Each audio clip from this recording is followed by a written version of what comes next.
একটা ব্যথা যেটা আমাকে ঘুমাতে দেয় না। মন পাথর হয়ে গেছে এতটা যে কান্না করতেও পারি না।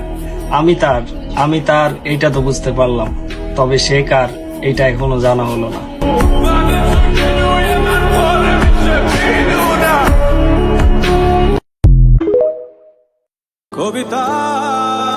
তুমি কবিতা না অঙ্ক ছিলে, আমি ঠিক বুঝতে পারিনি।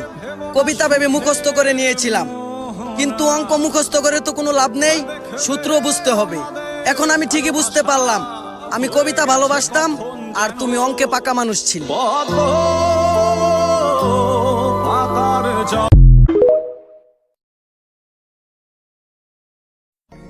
আমার গল্প শুধু আমিই জানি, কতটা কষ্টে আছি আমিই জানি।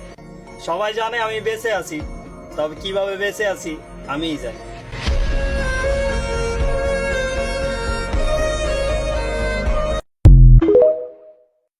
পৃথিবীর লক্ষ কোটি যুবক একটা কারণে মারা যায়। কারণটা হচ্ছে সে যখন জীবিত ছিল তখন সে তার মনের কথা কাউকে বুঝাইতে পারেনি। खुशनुमा सा दिल है मेरा, बेतहाशा लम्हों का घेरा, दिल की बात से परेशान कदम